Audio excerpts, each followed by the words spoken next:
안녕하십니까. 오늘 또 역시 칠이장로 두 번째 보도록 하겠습니다. 우리가 앞에서 칠이장로의 고난 이것에 대해서 보았죠. 오늘은 이제 칠이장로에 대한 자격을 보도록 하겠습니다. 근데 우리가 이런 질문을 할 수 있죠. 뭐 목사, 장로, 다른 점 이렇게 이야기를 했는데 그게 성경 어디 있습니까? 이렇게 물어보신다면, 여러분, 그거 뭐 성경에 이렇게 저렇게 해야 된다라는 것은 없어요. 없는데, 그런데 이제 성경을, 교회라는 것을 운영하다 보면 성경에 없는 부분들을 어떻게 운영해 가야 되잖아요. 그래서 만든 게 대한예수교 장로의 합동적 헌법을 만든 거예요. 장로교 헌법을 만들고 장로교 헌법 중에서 또 이렇게 세부적으로 각 교단마다 법을 만든 거죠. 우리 대한예수교 장로회는 이렇게 교회를 운영해 가겠다라는 규칙이에요. 규칙입니다. 그래서 이거를 성경에 있느냐 없느냐 하는 게 아니라 왜 장로는 이렇고 목사는 이래야 되냐 이게 아니라 규칙이에요. 대한예수교 장로의 규칙이고 또 세부적으로 하면 그 장로교 합동측의 규칙입니다. 우리 이렇게 하겠다라는 규칙을 정해놓고 하는 거죠. 그럼 만약에 법으로 가면 어떻게 되느냐? 법으로 가면 법에서도 법에 있는 내용에 대해서는 법대로 하겠지만 또 교회에 관한 내용은 이런 헌법의 기준을 존중합니다. 그래서 예를 들어서 나는 친위 장로인데 왜 친위 장로는 당회장이 될 수 없느냐라고 법적으로 걸면 법에서는 그런 내용이 없기 때문에 법은 장로교 헌법을 보면서 그걸 존중해서 그것이 맞습니다 라고 헌법이 맞습니다 라고 이야기를 해주는 거예요. 그리고 교회 안에서도 마찬가지입니다. 나 이거 싫습니다 라고 말하면 어떻게 해요? 다른 교단으로 가지 않고 이 교단에서 이렇게 주장해도 그건 옳은 행동이 아니라는 거죠. 교회 안에서도 정관이라는 게 있어요. 정관. 교회가 이렇게 하겠다라는 정관이 있는데 그 정관을 법에서는 굉장히 중요하게 여깁니다. 그래서 장로의 오늘 자격에 대해서 보면은요. 만 35세 이상 된 남자 중 입교인으로서 흠없이 5년을 경과하고 상당한 식견과 통솔력이 있으며 디모데전서 3장 1절에서 7절에 해당한 자로 근거한다. 자, 만 35세 이상 된, 그래서 장로가 되려면 최소한 만 35세 이상 된 입교인, 우리 교인, 그러니까 등록한 교인이에요. 다른 교회에 있는 게 아니라 등록한 교인, 우리 교인으로서 등록된 교인. 첫째는 우리 교인으로 등록돼야 되고 만 35세가 돼야 되고 등록한 후에 흠없이 어떤 칠이라든지 이런 거 교회에 덕을 세우는 일에 있어서 흠없이 5년을 경과하고 상당한 식견, 성경적인 지식이 있어야 되고 지도력도 있어야 되는 사람이면 된다 이렇게 말하죠. 목사는 만 29세 이상 된 남자죠. 장로는 만 35세 이상 된 남자 교인으로 흠없이 5년을 등록한 지 5년을 경과하고 성경에 대한 지식과 통솔력이 있어야 된다. 그래서 적어도 교회를 이렇게 우리나라는 좀 그런 거 있잖아요. 연장자라는 것이 굉장히 우리나라도 그렇고 전 세계적으로 그렇고 우리나라는 특별히 더 나이 몇 살 이게 중요하잖아요. 그러니까 목사와 똑같이 29세로 하는 게 아니라 35세로 늘렸던 것 같고요. 적어도 장로인이 되려면 5년은 경과해야겠죠. 5년은 들어온 지 5년. 우리 교회에 입교한 지 5년. 다른 교회에서 장로로 이렇게 들어올 때도 그렇고 다른 안수집사가 들어올 때도 그렇고 이런 과정을 좀 보지요. 왜냐하면 더더욱이 잘하는지 못하는지 보려면 5년 정도는 봐야 된다 이 말이죠. 디모데전서 3장 1절에서 7절에 해당하는 자, 디모데전서 3장 1절에 7절에 보면 미쁘다 이 말이요 사람이 감독의 직분을 얻으려면 선한 일을 사모한다 함이로다. 그러므로 감독은 여기 나오죠. 감독은 책망할 것이 없으며, 여기 감독은 장로, 목사 다 말한 거예요. 책망할 것이 없으며 한 아내의 남편이 되며 절제하며 근신하며 아담하며 나그네 대접하기를 잘하고 가르치기를 잘하고 술을 즐겨하지 아니하며 사람을 때리는 구타하지 아니하고 오직 관용하며 다투지 아니하고 돈을 사랑하지 아니하며 자기 집을 잘 다스려 자녀들로 모든 단정함으로 복종하게 하는 자라야 할지라. 사람이 자기 집을 다스릴 줄 알지 못하면 어찌 하나님의 교회도 돌아볼 수 있으리요. 교회가 더 큰데 말이에요.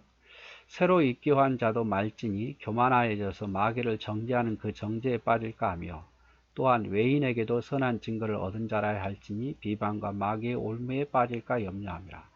다른 사람, 세상 사람들에게도 칭찬 듣는 자, 바로 새로 입교해서 세우지 말라 이 말이죠. 믿음 좋아 보인다고. 이런 자가 디모데후서 3장 1절에서 7절입니다. 좀 더 자세히 볼까요? 당회의 결의로 세례를 받은 교인과 유아 세례 및 어린이 세례를 받은 후 만 14세 이후에 입교 서약을 하고 입교한 교인이다. 일단은 입교해야 돼. 입교. 당회록이나 세례교인에 기록된 입교인. 우리 교인 등록한 교인이에요. 그래서 일단은 입교해야 됩니다. 다른 교회 다니는데 우리 교회 장로를 세울 수 있냐? 아무리 열심히 해도 우리 교회 장로는 안 돼요. 우리 교회에 등록을 하고 우리 교인이 돼야 돼요.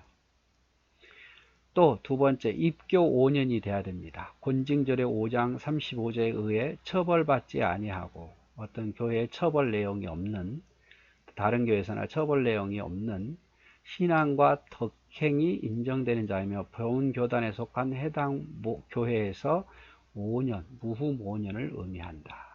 그래서 5년 정도는 지켜보라면, 아무리 와서 아무리 열심히 해도 5년은 지켜보라 이 말이죠. 상당한 식견력이란 성경에 대한 지식과 건전한 상식 지혜를 가져야 된다. 그래서 좀 배운 사람, 그렇죠? 그래서 뭐 꼭 대학 나와야 된다, 대학원 나와야 된다, 고등학교는 안 된다, 이게 아니에요, 여러분. 건전한 상식, 지혜, 그리고 성경에 대한 지식은 좀 알아야 되겠죠. 성경을 전혀 모르는데 장로님 세울 수는 없잖아요. 통솔력이란 사리를 옳게 판단하고 이를 실천한 지도도. 그러니까 당에는 모든 게 결정을 해야 되는 위치에 있기 때문에 통솔력, 분별할 수 있는, 옳고 그런 것을 분별할 수 있는 사람이 돼야 돼요. 그래서 예를 들어서 뭐 그걸 분별할 수 없는 어떤 정신적인 이상이 있다든지 이러면 하면 안 되죠. 디모데전서 3장 2절에 한 아내의 남편이 되며 라는 근거로 해서 95차 총회까지는 미혼 장로의 피선거권을 인정하지 않았으나 2011년 96회 총회에서는 가능하도록 했다. 한 아내의 남편이 돼야 된다. 그래서 아내가 있어야 장로가 된다라고 처음에는 95차 총회까지는 그랬는데 이제 96회 총회는 아내가 없어도 가능하도록 했다. 근데 뭐 가정을 다스려 보지 않으면 교회를 다스리는 것도 또 쉽지 않죠. 그러니까 뭐 이거는 뭐 아내가 있다 없다 해서 장로가 되고 안 되고 그런 건 아니다 이 말이죠. 그리고 보통 이제 장로를 세울 때는 이제 5년, 그러면 5년이라는 게, 그러면 우리 새 신자가 와가지고 교인이 돼서 세례받고 5년이 지났어요. 그럼 장로 세울 수 있습니까? 라고 물으면 세울 수 있어요, 여러분.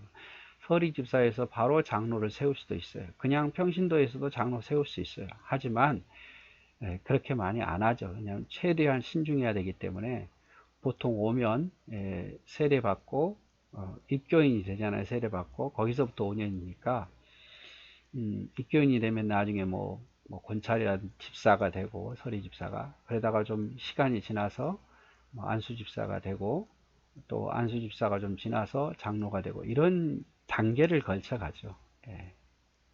뭐 교회가 예를 들어서 올해 설립을 했어요. 근데 갑자기 5년 만에 500명이 됐어요. 그럴 경우는 뭐 이렇게 할 수도 있겠지만 그런 일꾼을 급하게 세워가지고 좋을 건 아무것도 없습니다. 그래서 여러분 장로가 돼야 일하고 뭐 집사는 일 못하고 그런 거 아니잖아요. 다만 당회를 구성하지 못해서 교회가 미조직 교회에서 남아서 그렇지 일꾼을 급하게 세워서 좋을 게 아무것도 없어요. 그래서 이렇게 단계별로 세우는 게 좋죠. 예, 교회마다 그 단계는 다 다르니까. 그래서 보통 뭐 교회들은 안수 집사를 먼저 세우고 그리고 좀 지켜보고 5년 10년 지켜보고 그 다음에 장로를 세우는 거죠. 근데 장로는 그냥 마음대로 세우냐, 나중에 보면 그렇지 않아요, 여러분.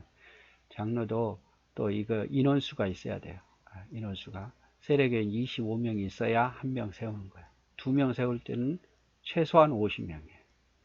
3명 세울 때는 세례교인 75명이고. 그런데 그럼 뭐 500명 모이는 교회는 그러면 20명 세웁니까? 그렇지 않는다고 말씀을 드렸죠. 예. 보통 한 명일 때는 뭐 25명에서 50명 사이에 이렇게 세우고 2명이 될 때는 50명이 아니라 뭐 200명, 100명 이렇게 돼야 세운 경우가 많습니다. 왜냐하면 너무 장로님이 또 많아도 교회가 또 뭐 어지러움이 많거든요. 그래서 단계적으로 올라가기 때문에 장로는 또 많다고 해서 좋은 건 아니에요. 그런 목소리가 또 다 다르잖아요. 뭐든지 사람이 많으면 다양한 목소리를 내다 보면 교회가 결정을 못 하거든요. 자, 그런데 이제 왜 장로를 남자만 세워야 됩니까? 뭐 여자는 안 됩니까? 이렇게 하는데 성경적인 근거를 들긴 하지만 통합 측에는 대한예수 장로 통합 측은 여자도 장로를 세우고 목사도 세우는데 우리는 아직 아니죠. 그래서 이건 뭐 논란의 여지가 아주 많습니다. 남자에게만 장로의 선거권이 있는 이유에 대해서 성경적인 이유를 들면 성경의 장로나 집사는 다 남자여야 된다고 했다. 디모데전서 3장 2절, 디모데전서 3장 12절. 사도행전 6장에서 최초의 항정직 7집사는 여자는 한 사람도 없었다. 그렇죠? 7집사 세웠죠?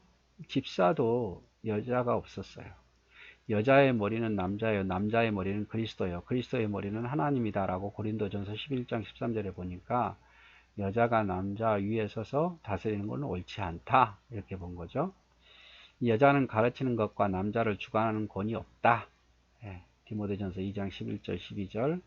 여자에게 교회를 치리하거나 통치권이 없다. 고린도전서 14장 34절 35절. 예수님의 12사도, 속사도, 교부들, 주도적 종교개혁자들은 다 남자였다. 이와 같은 이유가 특정적 문화의 상황이 아니라 창조와 타락의 원리에서 기인했기 때문에 남자만 장로가 될 수 있다 이렇게 주장을 합니다.